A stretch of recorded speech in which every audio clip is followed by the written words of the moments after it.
Hello, everybody, and thank you for joining us on this fine Tuesday evening for another Michael's Virtual Classroom. My name is Bianca from Yarnspirations.com, and I'm here with your host today, Tamara from Moogly Blog.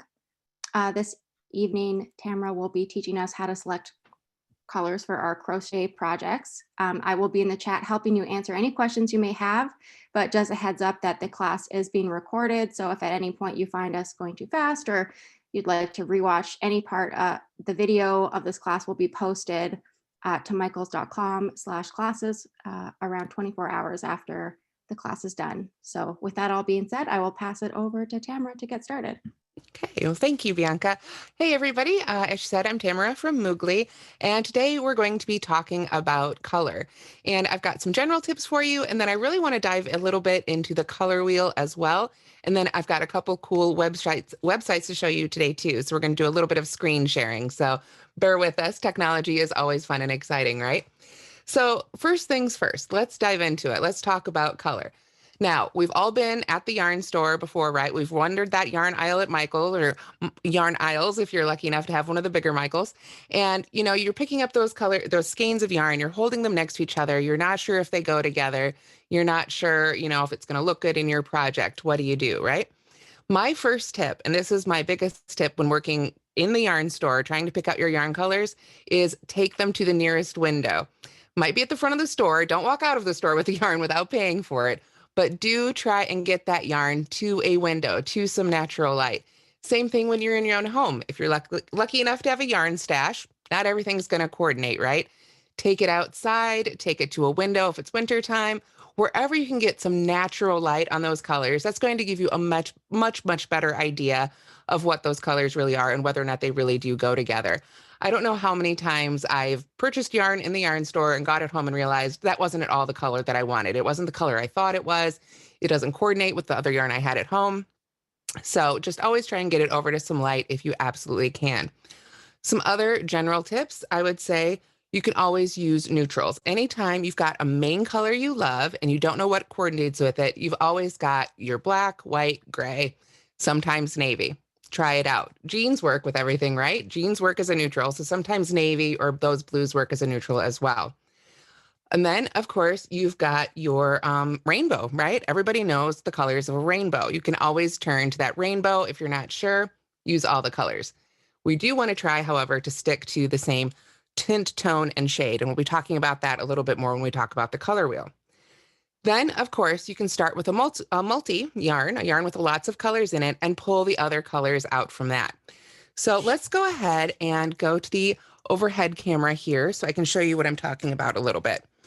Now, here I have got a beautiful Caron Big Cakes yarn.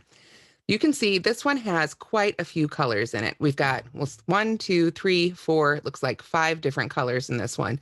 Now, you might not walk up to a yarn selection and say, if these were all separate and say, okay, these are the colors I want to put together. But when you look at these cakes, these have been put together by the color experts. So you can really see, oh gosh, these colors really do go together. So even if you didn't want to use this particular skein of yarn, you could take it with you and hold those other yarns up to it and use those other colors to pull on out. One thing you want to notice is how all these colors are sort of the same intensity. And again, that's going to come down to a little bit of that tint, tone, and shade and hue and value that we'll talk about when we talk about the color wheel. But in contrast, here's a good contrasting one. This is another one. This is the Caron Baby Cakes. This one, we've still got 1, 2, 3, 4, I'm going to say 5 colors. There's sort of a darker blue there. But these are all a very different intensity. These are what you'd call basically a pastel, and these would be a brights, maybe even heading into a jewel tone. So those are things to think about too. If you want to coordinate a beautiful pastel pink, you want to be looking for other pastel colors. If you want to coordinate something that's very bright or strong or saturated in color, you want to look for other saturated colors. Now, another option that you'll often find in yarn, I'm going to pull up a couple samples here, are your ombres and gradients. And these right here are more examples of ombres. I always have to think about that one for a minute because they do tend to end up getting used interchangeably. But you can see how these are all sort of one color, but there's different quantities of that color. They're all shades of blue, but you've got different intensities, different values, different shades here, and different tints. Does that make sense? You can see the same thing here. Again, we've got just variations on that, basically that same color, but we're going through those. Now, I don't unfortunately have a great gradient to show right here in front of me, but a gradient would be more what you're going to see if you had a white and a blue and a purple and a gray, and they gradually changed from one to the other. So you can see the difference, in these pretty distinctly. But if there was more of a fade from one to the other, that would be more what you would consider a gradient. Now, I saw we have a couple questions, so let's take a real quick break for questions before we get into some more of these. I think the only question we have in the chat so Okay. far is just how to, or if you have any tips and tricks around when you're shopping online, kind of seeing those colors and understanding. Yeah, that can be a little difficult. You're right. When you're online, it can be really difficult to see a true value of that color. My recommendation would be that you look up that yarn on possibly a pattern database like Ravelry. Right here, this is a Karen Chunky Cakes. If I went to that site and looked up this yarn, I would be able to click on the projects and see dozens of projects that people have made in that yarn. That's going to give me a better idea, not only of how it looks when it's worked up, but how those colors really look, in different tones of light. People are going to take their pictures indoors, outdoors, and you can get a better idea of how those colors actually look worked up. That said, I do think the yarn store, the online places do a pretty darn good job most of the time. Some colors just don't want to translate to camera. That does happen. So here I've got an example, and see, this is a good example of what I'm talking about. For me in person, I can see this is a really sort of cool gray, and I can see glancing up at my monitor that right now it's reading a little bit purple. So again, anytime you can get natural light would be ideal. But in general, and their photographers are going to be using a better white balance than my little overhead camera has here too. But here's an example of a neutral. This is another one of the baby cakes that you could work with really any color. So when I was talking about your neutrals, you could throw that in with any of these and it's going to work. Of course, you'd want to make sure to match here. Yeah, it does read mauve, doesn't it, right now? I'm not sure why it's reading so mauve on camera, but this is, I promise this one is a gray color. It is in fact called Gray Owl. So you can see it better on the Yarnspirations or Michael's website than you can here in front of me, unfortunately. So those are some ideas. Now I want to do a little bit of screen sharing. So bear with me here for just a moment. There's a couple of different sites I'd like to show you, and we're going to jump back and forth a couple times here. There we go. All right. So I need to, oops, there's the Zoom meeting. Like I say, the joy of technology, right? Let me grab that down to where I can change the tab. Okay, this is a really cool website. There we are on Yarnspirations. So I wanted to get this where you guys could see the URL, yarnspirations.com/multicolor coordinate list. So on this page, everybody can see that URL up there. On that page, as I scroll down here, you can see some of the yarns that are available through Yarnspirations and Michael's, and they have gone through and found the coordinates for you. So let's scroll down here to Red Heart Super Saver. Everybody knows that yarn, right? We all know and love it. Here, Red Heart Super Saver, this one, Mirage, they've recommended Aran, Buff, and Periwinkle, and they're linked. So you can go straight to those coordinating colors. So this is another really great tool. If you can pull this up on your phone in the store, and that might be a better tool too if you're in the store and you're having trouble coordinating those colors. You're not sure if you're getting, a good view of it. Pull this up, pull up the website, take a look and see how that works. How the colors work for you there. But this website has lots and lots of those yarns, and they've listed the coordinates for you. Now, this doesn't mean these are the only yarns, of course, that coordinate, but there are certainly lots of great places to get started here. So now I'm going to go ahead, I think, and stop the screen share. There we go. So we can talk a little bit about the color wheel. So let's see. Can I add the URL to the chat? I just saw that one pop up. And let me grab that URL and I Drop that will. in the chat. You got it? Okay, great. Yeah. Thank you. I wasn't sure if you guys had that one. Thank you. Okay. Right. So I'm going to show you some other cool websites for color design here in just a little bit. But first, I want to talk about just a few basics of color itself. So here is a color wheel, and you probably saw one of these. Maybe you had it in your art classroom as a kid, or you've seen one laying around, but most of us don't pick them up and actually learn how to use them. And they can actually be a very, very handy tool. So there's a lot of information on this particular one, and I just want to take you through some of it because I think it's actually really useful.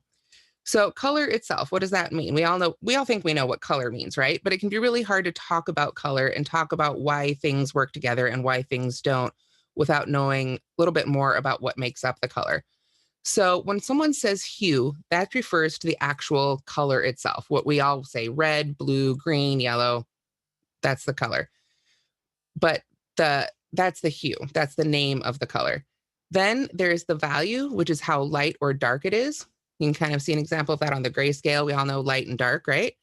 And then there is the intensity, which is how pure it is, because we've got our basic colors, but then you can add other colors on top. Most commonly, people are going to add white, black, or gray to their colors. If you add white to a color, that's a tint.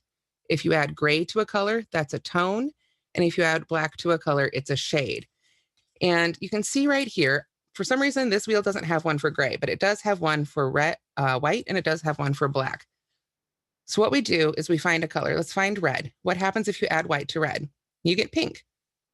If you add black to red, you get this really dark jewel tone red. And that calls back to what we were talking about with those brights and those pastels. Pastels are what you get when you start adding those white colors, and those dark jewel tones are what you get when you start adding those black colors. So as we go around the wheel here, I'm just going to do some quick moving around here. You can see when we add white, we get that yellow orange. When we add black, we get that yellow. So this can be a really helpful tool to think about. Does that color seem like it's had black to it? Is it a dual tone? Is it a bright? Or has it had white added to it? Is it a lighter tone? And then you want to try and get the colors that have the white together, the colors that have the black together, the colors that have the gray together. Those are just more likely to have that base and coordinate together. You can also see that a little bit here. This color wheel is kind of interesting. It has a section where you can add red, yellow, and blue. And the reason it's red, yellow, and blue is because these are the primary colors. These are the three colors, red, yellow, and blue, that aren't mixed with any other color. Those are those totally pure colors. We mix those together to get all the other colors. So we can see if we add red to yellow, orange, we get a redder tone. If we add it to yellow, we're going to get orange. If we add red to yellow, green, we're going to get brown. And again, you can coordinate different colors, but if they all have that same color base, that's going to give them that harmony. So you can see here, those colors look really beautiful together. And then if you added that one too, it's going to be really lovely. So we want to find that commonality, whether they've all had a little bit of white added to them, or they've all had a little bit of black added to them, or even a different color or a gray. Those are the things that will help those colors coordinate. So let's talk about the colors themselves. Red, yellow, and blue, as I said, are the basic colors. So that's why they are in these three corners, if you will, the 3 points on the color wheel. When we mix those together, that's when we get our secondary colors, orange, green, and violet. So those are the ones in between. When we mix our red and yellow, we get orange. When we mix red and blue, we get violet. And when we mix blue and yellow, we get green. Then we've got the ones in between, your blue-green, blue-violet, red-violet, red-orange, yellow-orange, and yellow-green. So you can use these different colors to help you figure out what's going to coordinate. So you don't just randomly pick 2 colors and say, okay, these work or they don't work. I'm going to take a little sip of water and ask if there's any questions before I go back to talking a little bit more about this. Yeah, we're all very interested in your color wheel and wondering where you got it. Is that something you can get at Michael's, or I don't know if I got this one. I'll be honest. I got this one very long time ago. I got this one, I believe, possibly through Amazon, or I might have picked it up at Michael's. I don't honestly recall. I've had this one for quite some time. Okay. So yeah, but there's lots of them, out there, and they should all have, the same basic setup, certainly. There's probably some fancier ones for professionals. This is a pretty, I'd say, entry level color wheel. So okay, so just needed to take a little sip of my water there too. So thanks for that. So let's get back to this color wheel a little bit. Like I say, there's a lot of information packed on here. One thing I want to point out here, we've got our cool colors and our warm colors. So this can be a handy way too, if you want to think about, if you want to make something with a whole bunch of warm colors, throwing in one cool color might look a little odd. You could use all these warm colors to find colors that coordinate together and all these cool colors that coordinate together. Just remember, again, you want to kind of keep in that same tint, tone, or shade so that it's added the same way all the way around. So if it's a nice, bright, sort of pure color here from the top, tertiary, secondary, whatever it is, you can pull from there, or you can pull from these. So now I want to show you the other side of the color wheel. This is a lot of fun too. And this is where we can really start talking about what goes together. Now, I talked before about ombre and gradients. So here is a really good way to visualize that too. This right here would be an ombre. We've got all these different, essentially, colors of red, right? All these different ones right here, the tints, tones, and shades. And that's what these are. This is the tint, this is the tone, and this is the shade. So if you take violet and you add white, you're going to get that one. If you add gray, you're going to get that. And if you add black, you're going to get that. Now, obviously, there's lots of colors in between, right? But this is a basic idea. So this gives you your ombre.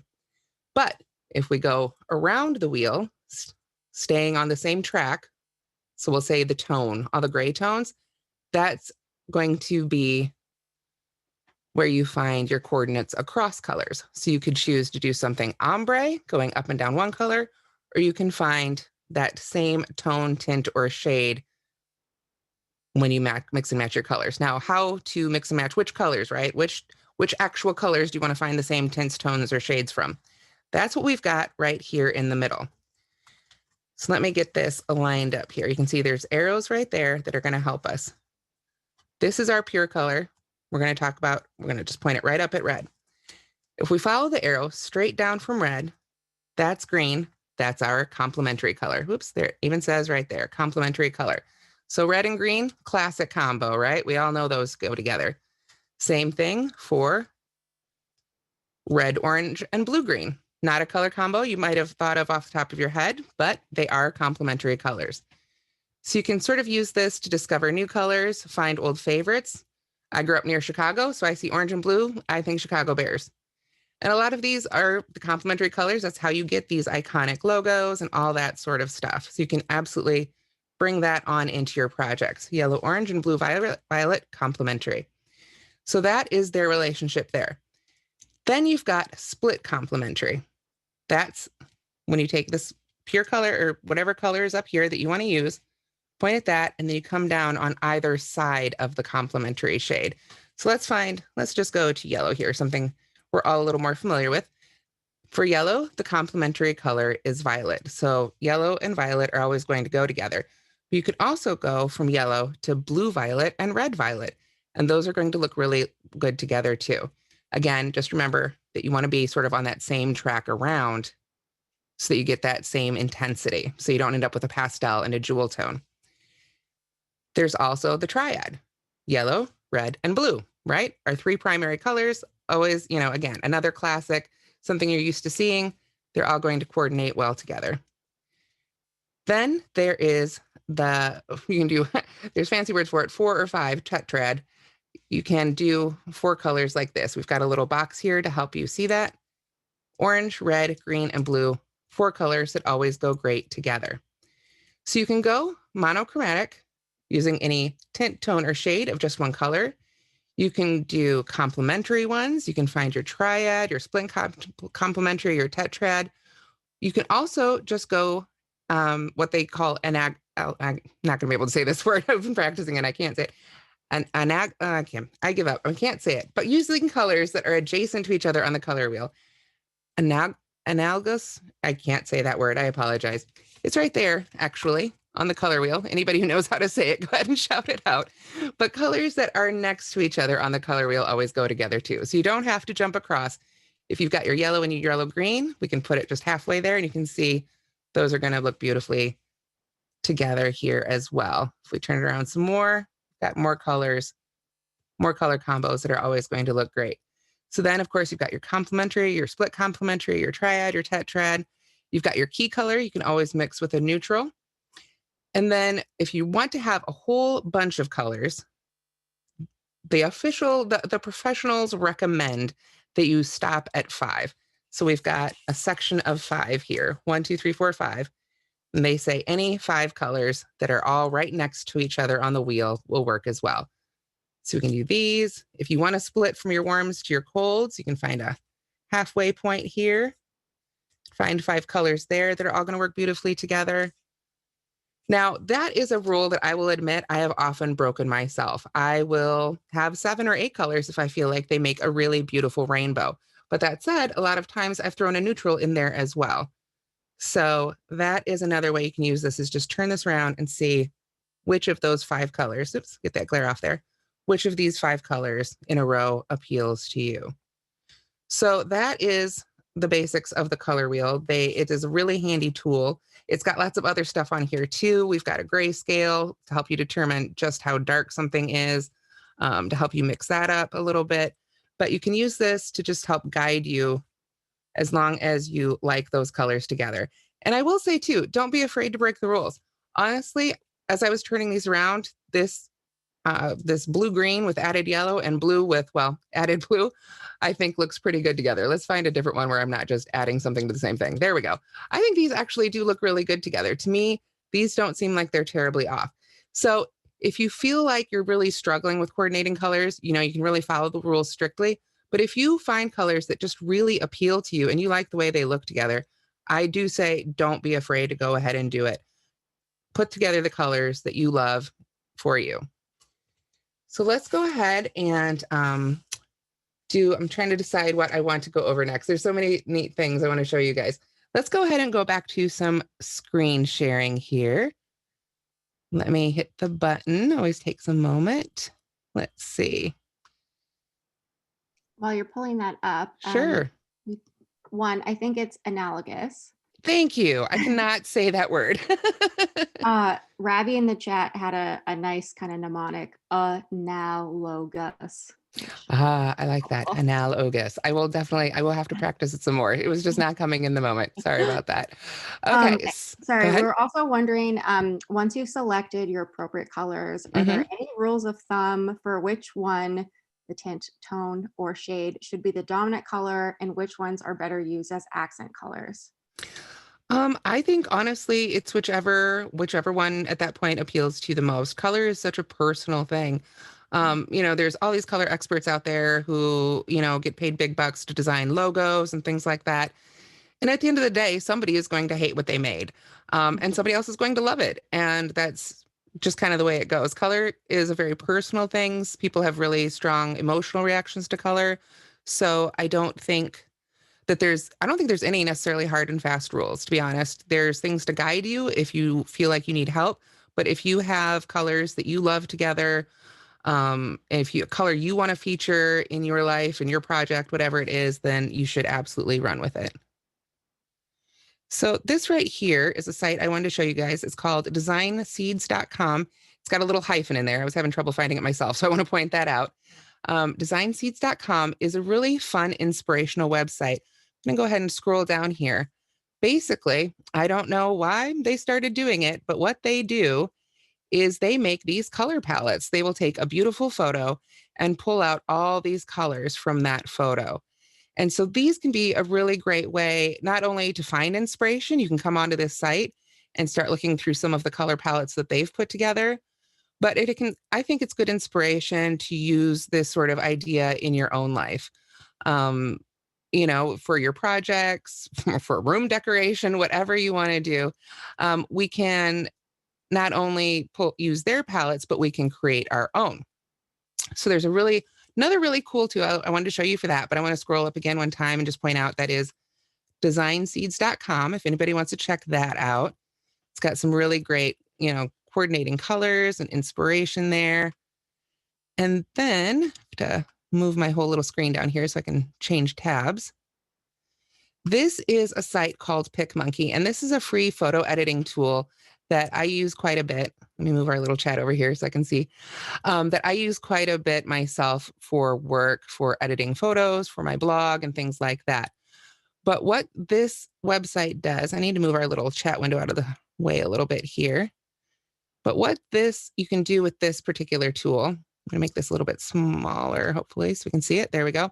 This is a picture that I uploaded to this website from, this is a Van Gogh painting, actually, called, I think it's The Garden at Arles or something like that, which I'm probably mispronouncing too.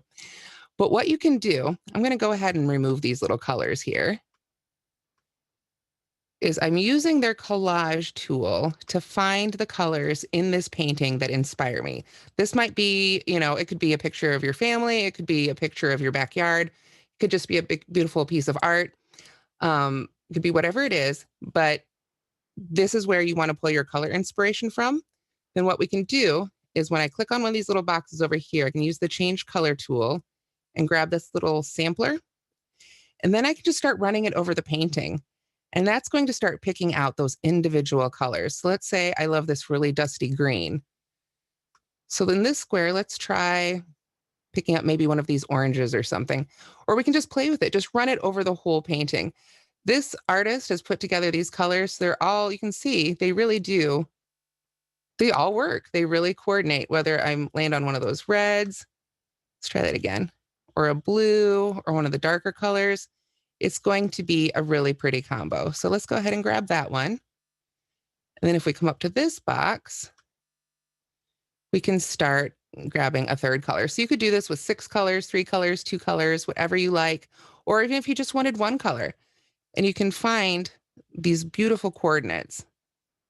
And obviously, the different pieces of art are going to give you different ones to play with, but you can use this to create essentially your own design seeds palette. So this is a tool I've used in the past where I say I really love the look of whatever piece of art it is. This one I happen to pull up because I know it's in the public domain, so I'm not going to get in trouble for showing it here. But this, just whatever it is, whatever the picture is, you can use that to really start pulling colors from. So you can use a tool like this online at home if you really want to plan it out, or you can just take a picture with you to the yarn store and start holding those colors up.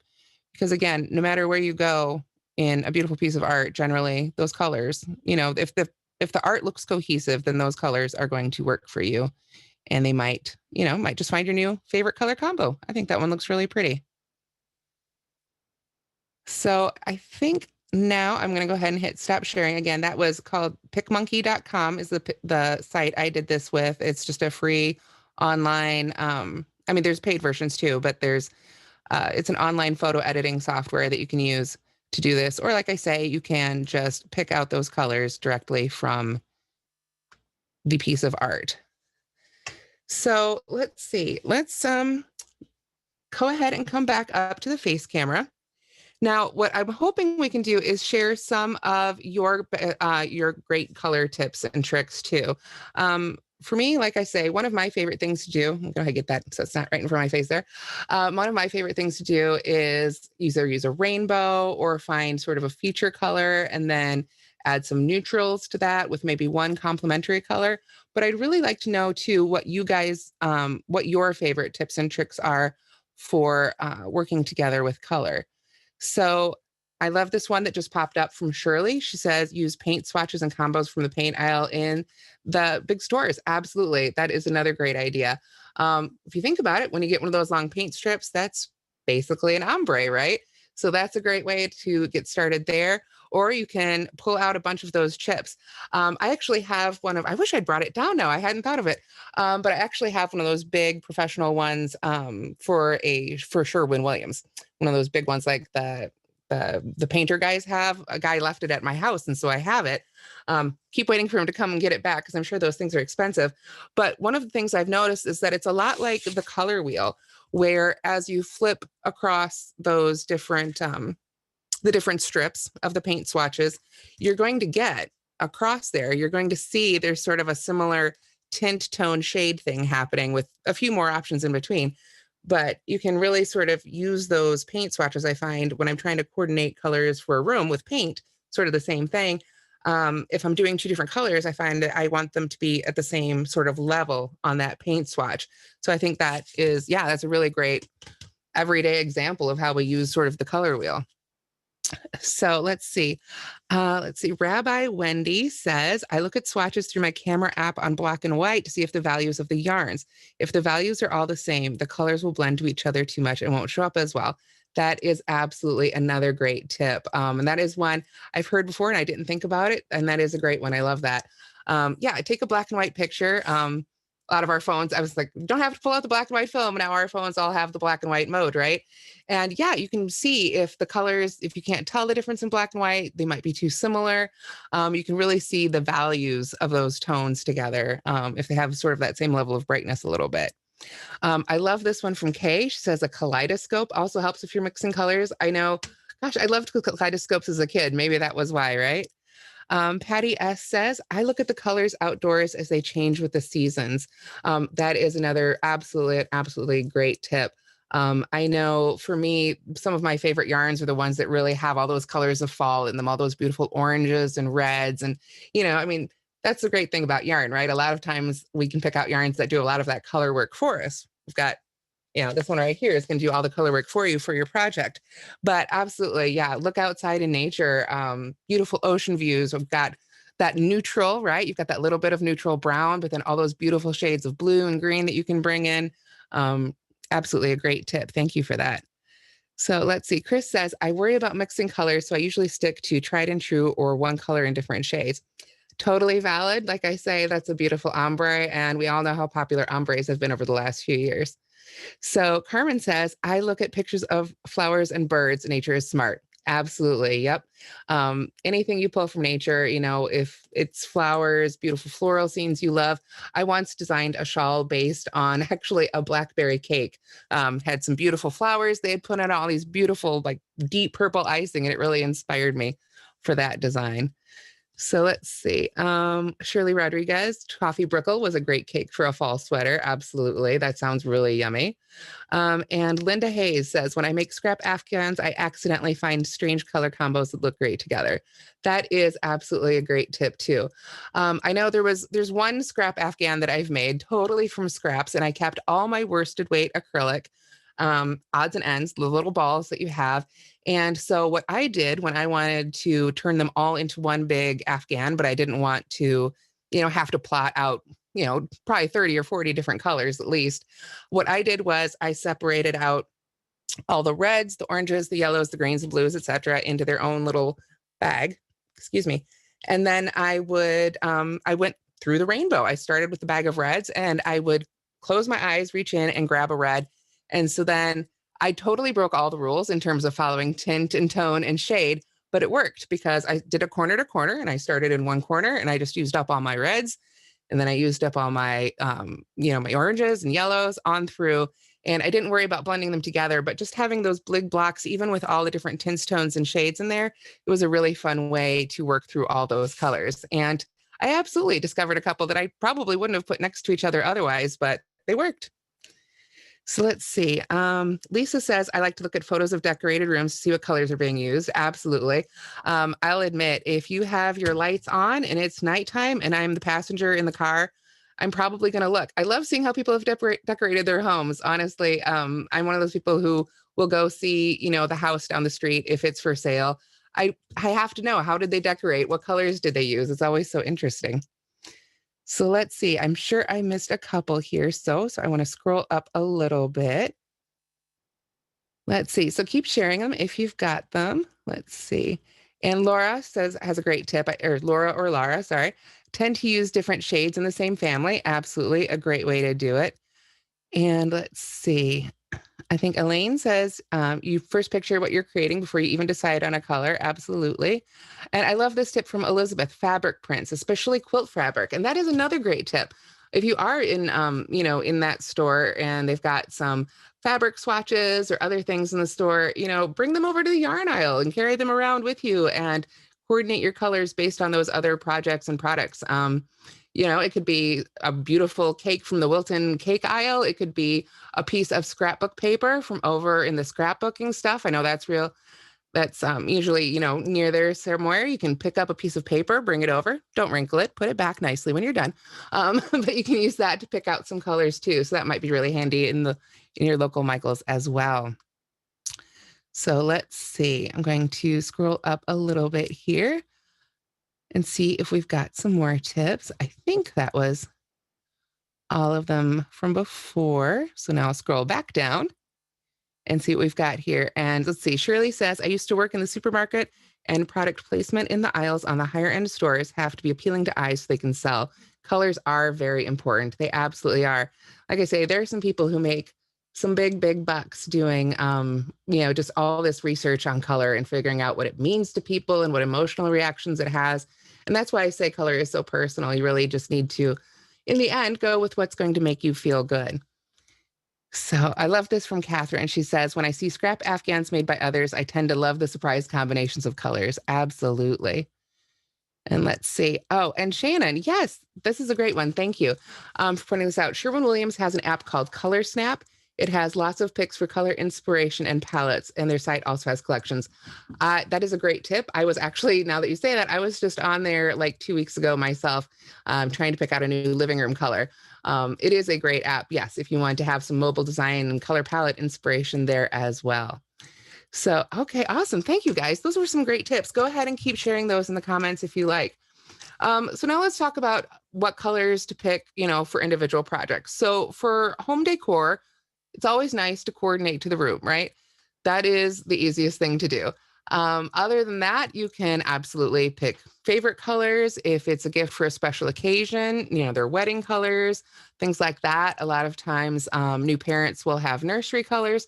So those sorts of things, like blankets and home decor, you base on the other colors that are available in the room. But a lot of times I get questions from people about what colors they should make their wearables in. And again, this is a really personal question. I tend to end up wearing a lot of black, but I don't tend to crochet or knit in black very often. If you crochet or knit, you know why, right? It's very difficult to see those stitches. A little bit easier with knit than with crochet, but still. But when I crochet or knit something, I like it to be a pop of color on the black background of most of my other clothes. So if you're trying to figure out what color to make your new sweater or scarf or hat or whatever it is, a lot of people would say, look in your dresser and closet. I'm going to say something a little different. I want you to look in your dirty clothes hamper, because those are the clothes you're actually wearing. Those are the clothes. We've all got clothes in our closet, right? That they sit there. We don't really wear them. Look in your hamper. Those are the clothes that you're actually pulling out. Those are the clothes that make you feel good. The clothes you wear over and over again until they get those holes in them and then you cry. Those are the clothes that you love. And sometimes it's color and sometimes it's fit, but color is going to be important. It's probably not something you're going to wear over and over again if you don't like the color of it, if you don't like the way that color looks on you. So that's where you start. Look at what you're actually wearing, not just what you own, not that color you want to wear, not that color everybody tells you look good in, but look at what color you're actually wearing, and then you can pull that out to help guide you on making your next wearable. So let's see. We've got some other great tips here. I want to make sure we get all of these because I don't think the chat doesn't show up later in YouTube. So that's why I like to go ahead and read these out loud. So let's see. Lee says, or Lee Relay says, when I can't decide, I show my options to my son, who can choose in an instant without any hesitation. That is a brave soul. There's days where I feel like, yes, this is exactly what I need to do. These two colors go together. And then there are days when I have to set it aside and come back and look at it a little bit later. So if you don't have somebody decisive in your life with a great color sense, go ahead too, try that. Put those colors together and walk away. Let yourself be surprised by them the next day and see if, oh, those look great together, or I love that, or, oh, no, that's not for me anymore. It's grated at me. Give the yarn a rest, a little overnight, a little time out to see if that color is still going to work for you. Rabbi Wendy points out that art museums sometimes have textile exhibits. So that is another great source of inspiration. Absolutely. Take your own photos and upload them to some software if you want to pick out some colors. And let's see. Laura says, what do you think about the little devices you look through to match colors? I haven't had the opportunity to use one, so I don't really have an opinion on it yet. But if I get the chance to get my hands on one, I will absolutely give it a try and check it out. And I'll have to let you guys know what I think. But I don't have one yet, so I need to look up one of those and see if I can get my hands on one. So let's see. So thank you guys, and let's see. So yeah, outside areas where you feel comfortable. I love that, Rabbi Wendy. That is a great tip too. Any place that makes you feel really at peace. I was talking a little bit before about taking inspiration from, the ocean, for instance. If the ocean is your happy place, your go-to place, definitely pull those colors out, those blues and greens. Those are the things that are going to make you feel good. If it's the beautiful fall leaves, you can definitely pull your color inspiration from there. Anywhere, art, nature, wherever you can find inspiration is wonderful. Let's see. And C. Morgan, I think, says it's a little cut off, sorry, says, I use the colors from my sweater to make a blanket. Yep, absolutely. If you have a sweater and you're like, it's bright, it's colorful, it's me, I adore it, stuff it in your bag or wear it to the store. And then you can match up your yarn combinations from there as well. D likes to look through baby clothing for inspiration. Always cute, right? Especially for pastels. And the Victoria and Albert Museum, Catherine says, in London, has a wonderful inspiration online. That's good, because I was about to say, okay, I have to go. But yes, that sounds like an amazing place for inspiration indeed. Any place with beautiful art, any place where you look at things and they make you feel happy, those are where you want to try and get your color inspiration from. Excuse me. Okay, so I just want to see and make sure I've hit on all my major points here. Let's see. Oh, and one thing I wanted to point out too, excuse me, is I mentioned Ravelry earlier, looking at other people's projects. Always a great way to get a look. If you look up that yarn and go to their projects made with that yarn, get a better idea of how that yarn works up, whether it's knit or crochet, in both, and how you want to use it. But I also love going to sites like that. Any site, Michael's with projects on it, anywhere where you can see other people's projects. One of the things I do on my site is I run a yearly crochet along where we make 24 crochet squares over the course of a year. And so we've created a Facebook group for it. And my point is that I love seeing all the squares because everybody is using their own colors. I've got my colors, the designers have their own colors, all their participants are using their colors for their blankets. And every year I see colors that I wished I'd picked instead. I like my colors, but by the end of the year, I'm ready for something new. So every year I'd use different color combos myself, but I really love seeing the color combos that everybody else in the group comes up with. And it's really such an inspiration to see, again, colors that I maybe would have never put together, but that other people have put together in really beautiful ways. And I've absolutely, taken a little screen grab here or there of other people's work and use that as a color basis for my next project, whatever it might be. So go ahead. Yeah. Whether it's Pinterest or a, pattern website, whatever it is, look at those other projects. And even if you don't want to make a blanket, you might say, ooh, those blanket colors are exactly what I'm looking for my next sweater. So let's see, I've got a couple more questions here. The group for my crochet along is just Moogly Afghan Crochet Along group, I believe. So let's see. Allison says, I test out color combinations using colored pencils on a sketch for the project. I love that. Now that is planning. That is a great idea. Absolutely. Let's see. Ashley is inspired by gardens. Wonderful. And let's see. Rabbi Wendy says, Michael's often has artwork available for purchase, as well as what's been brought in to be framed. So yeah, if you don't have a museum near you, go ahead and browse those aisles. You can get inspiration from all over the store. So let's see. And then, chat jumped on me a little bit there. There we go. And Chris says, I belong to a group where we got a new design every month and the designer always included a sketch so we could select colors. In fact, she sent us colored pencils in our membership packet. That is a neat membership. Yeah, that is a great idea. And you can really, if you want to, combine that with that black and white color idea. Go ahead and let's say you want to make a beautiful blanket from Yarnspirations. You can go to the pattern site or the pattern page and you can go ahead and print out that pattern, but select print in black and white.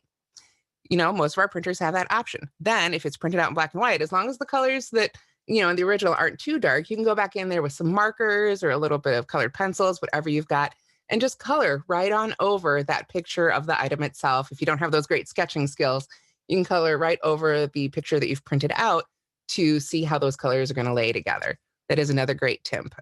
Let's see. Jennifer asks, when starting a project, what is the best amount to start with? The best amount of colors? I need a little clarification there. Because you can make a beautiful, whatever it is, sweater, blanket, shawl, anything in one solid color. You don't have to combine colors if that's not something you want to do. But it's always nice to have maybe that little pop of color around the edge if you're a little scared of color. You could do just a little neutral, little border, something around there. But like I say, the experts say to stop at 5, but I say if you're doing something like a rainbow where it makes sense to go on up to 6 or 7, then don't worry too much about it. And you can always throw in that neutral too. Now, color for men, gosh, it's 2021 and we had that whole thing a few years ago where, real men wear pink, right?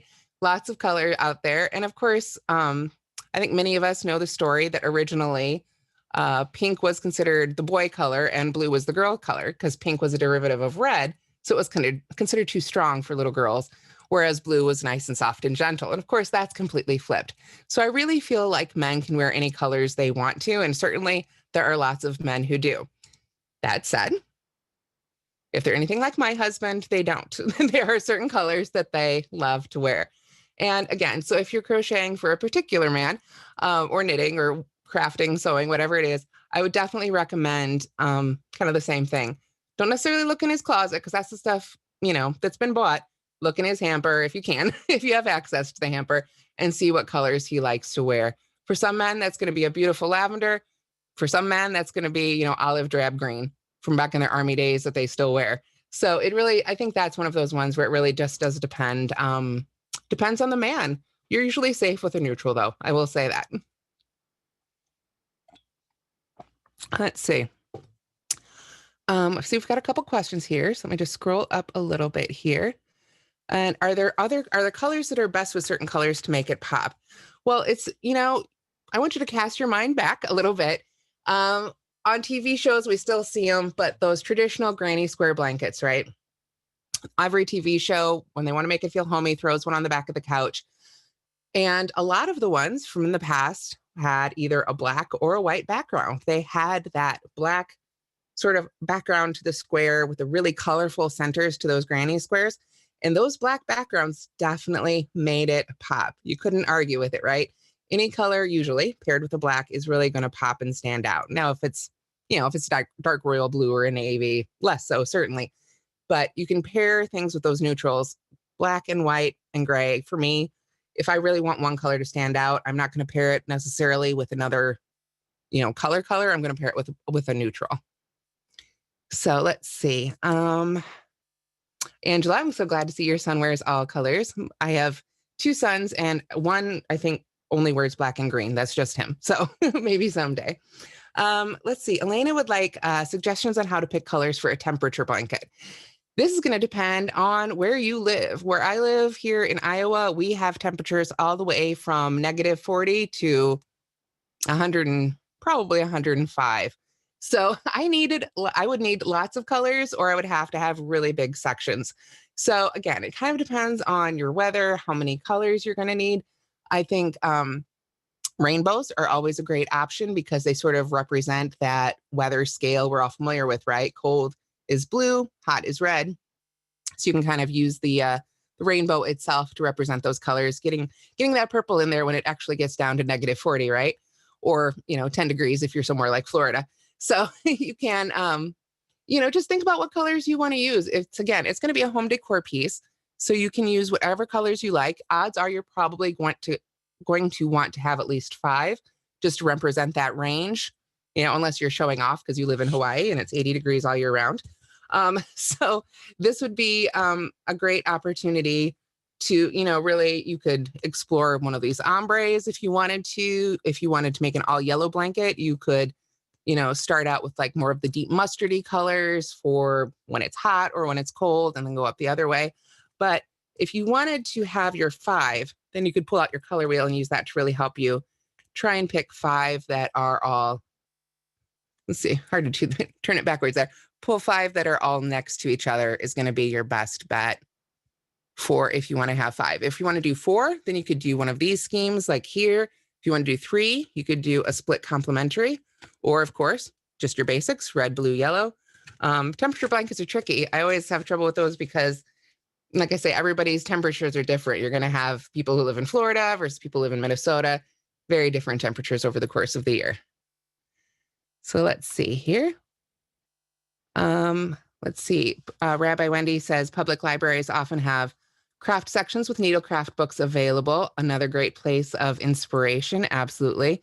And of course, men's fashion magazines, and different things. You can look up what's current in men's fashion online. Over the past year, I think it's probably sweatpants and t-shirts around here, but absolutely. And of course, yes, the Michaels magazines. Go to that magazine section and browse through there and see what they're doing. Kathleen asks, what is a temperature blanket? It's, I don't know, I'm assuming knitters do it too. I know it's a crochet thing for sure, where over the course of the year, you might crochet or knit a row or a little section, depending on the design you're using, depending on the temperature of the day. So at the end of the year, you've got a blanket that represents, how cold it was, how hot it was. There's a little bit for each day. It's just another way to make a really kind of a project to represent your year over the course of the year. Some people do them for a particular year. Some people will go back and do them for the year somebody was born as a lovely gift. I think I've seen a couple now where people have done them for, if somebody's old enough, they'll have a little section for, say, like their birthday over the course of over the course of the years that they've been alive. So there's lots of different ways to do a temperature blanket, but it's kind of it's usually weather dependent, basically. Where you pick different colors for the different temperatures. So that's what I was saying. Like, yeah, if you're in Florida or something, you're gonna have to have smaller ranges of your colors, so smaller ranges of temperatures for each color. Whereas here in Iowa, we'd probably have to make some big chunks of about 15, 20 degrees. So awesome. Okay, great. So there's some great tips there. We've only got about 7 minutes left. So I think I have gone over all my notes. Just want to make sure. Definitely check out that Yarnspirations website we talked about earlier. That is a great place to find color coordinates. Get a color wheel, play with it, or in the end, just take some yarn outside into the sunshine and figure out what you love, what makes you happy. If you just hate yellows, don't use them. You don't have to. Find colors, don't use colors that you don't love. Don't use colors that don't make you happy and they don't make you feel good. Because in the end, when you make something, you want it to be something that you're going to enjoy or something that the recipient will enjoy, in which case you should ask them what colors they like. So let's see. All right. Thank you so much. I'm so glad you guys have enjoyed this class. I just want to make sure I didn't miss any last questions or anything. Awesome. Great. So, okay, I don't see any last questions, but if you want to type them in here real quick, that would be great. I will try and get them answered. But like I say, just, in the end, do what makes you feel good. Color is a very, very personal thing. You don't have to worry about, whether or not someone else would wear it unless it's for them. So pick the colors that are going to make you happy and just look around you for inspiration. There are so many colors already put together for us, already in these yarns. All the other places in the store, you can pull those out and really just find what you love. So awesome. Okay, so Pam has a question here at the end. Length of colorway, how do you tell in the store? Well, that is tricky, isn't it? Because some of these self-striping yarns have very different ideas of how long that stripe should be. I hear you on that. In the end, that's where I'm going to have to recommend, because I don't think Michaels would appreciate it if you unskeined the yarn in the middle of the store. I would recommend, again, you go ahead and look it up online and check out some projects people have made with it so you can see, particularly in your craft. Like when I want to look up a self-striping yarn or something that says it is self-striping, and I want to crochet with it, I will make sure that I check out a few crochet projects made with it rather than knit projects, because those lengths are going to work up very, very, very differently. So definitely keep that in mind. Unfortunately, in the end, it just takes making a swatch or straight up pulling it apart. You can get an idea, certainly, by looking at the skein. Let me pull this one up here. You can see this one's got some pretty good chunks of color here. So it's probably going to run for a little while, as opposed to this one. The changes are a lot more subtle, but you can see it changes a lot more often. Unfortunately, that isn't going to give you, the exact meters or yards between those changes. It'd be cool if that information was included, but I have yet to see it. So let's see here. Let's see. Yeah, make a swatch, unfortunately, is the tricky part. If you want to, I will tell you what, if you really, really want to play with some of those color changing yarns, definitely check out the yarn pooling information from Marley Bird.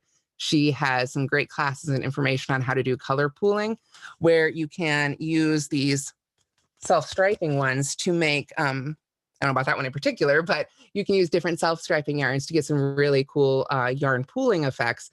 And what that is, for those who don't know, yarn pooling, it's when you're working with a yarn, say, with lots of different colors, and as you work back and forth in rows, you'll end up with a big splotch of pink altogether or blue altogether or whatever it is, simply because of the way the colors worked up as you were making those stitches.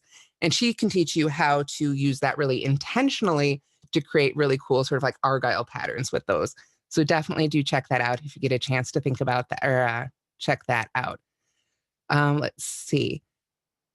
Haley asks, have you experimented with dyeing your own yarn? Yes, I absolutely have. And it's not for me. It's funny. I love so many crafts and it was fun, but I don't think I would want to be a professional yarn dyer. It's a little stressful, but it is really fun. If you're not trying to get a specific color, which is I think where a lot of stress for those yarn dyers comes from, and you're just having fun with it, it is so much fun. It is really cool to really see when you're working with the yarn sort of in that shape, when you use different colors, if you put one end of it in there or do the color this way, or how you add the color to the yarn, what effect it has once that yarn's worked up. So it is really fun. I don't think I would ever do it professionally, but I am very grateful to those who do, and all the amazing color professionals who come up with all these great colorways for us. So let's see. I just want to make sure I haven't missed any other questions. So yes. Oh, yep. Up in Minnesota, you're going to have a big long range of colors too. Tamara. Oh, you're Tamara too. That was throwing me off for a minute. It's like, I didn't write that. Hi, Tamara. Always nice to see another one. So awesome. Thank you guys. I do have a YouTube channel. The link's in the comments. So thank you for adding that, Bianca. And let's see. Looks like finally Kelly said she took a great yarn pulling class from Vashti. That would be Vashti Braha at CGOA. Crochet Guild of America. If you're a crocheter, you should join it. Full disclosure, I am currently the president, so I have to give my little disclosure there, but it is a great organization. So awesome. Great, you guys. Thank you. And yes, and Laura Bryant also has a book on it called Artful Color Mindful Knits, if you're looking into color pooling with knitting there as well. So awesome. It's 6:59, so I think we should probably wrap this up, but I really want to thank you guys for joining me today. Bianca, was there anything you wanted to add? I think that's it for us. Thank you, everyone.